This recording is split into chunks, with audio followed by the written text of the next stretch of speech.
একটি মেয়ে আতঙ্কিত হয়ে দেখল তার বয়ফ্রেন্ডের মুখে একটি বিষাক্ত মাকড়সা রয়েছে। সে একটি থাপ্পড় দিয়ে মাকড়সাটিকে সরিয়ে মাটিতে চাপা দিল।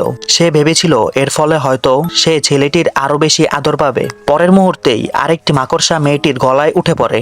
ভয়ে সে দ্রুত মাকড়সাটিকে সরিয়ে দেয়, কিন্তু তার আগেই আরেকটি মাকড়সা আবার তার মুখে উঠে আসে। তবে আশ্চর্যের বিষয় হলো আশেপাশের সহপাঠীরা কিছুই দেখতে পাচ্ছিল না, কারণ এই সব কিছু ছিল মেয়েটির কল্পনা।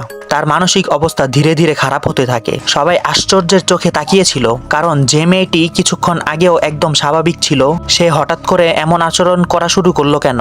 এই রহস্যটা কেবল দূরের এক ড্রাগন জানতো। তার কাছ থেকে বোঝা গেল যে মেয়েটির উপর কেউ অভিশাপ দিয়েছে। সে জানতো না যে এর পিছনে কোন নাটকের কারিগর ছিল এক বুড়ি ডাইনি। সেই হাসি খুশি মেয়েটিকে অনেক আগেই ছেলেটি পছন্দ করে ফেলেছিল। তবে শাস্তি পাওয়া মেয়েটির প্রতি ছিল ছেলেটির ভালোবাসা, যার জন্য হাসি খুশি মেয়েটি রেগে যায়। সে প্রতিদিন তাকে নানা উপায়ে হেনস্থা করতে থাকে। মেয়েটি সবকিছু মুখ বুজে সহ্য করত। তখন হাসি খুশি মেয়েটি আবার কোনো উপায় না পেয়ে ডাইনির সাহায্য চায়, যেন মেয়েটির রূপ নষ্ট করে দেওয়া হয়। কে ভেবেছিল যে শুধু একটি ছেলের জন্য এত ভয়ঙ্কর কাজ করতে পারে মেয়েটি?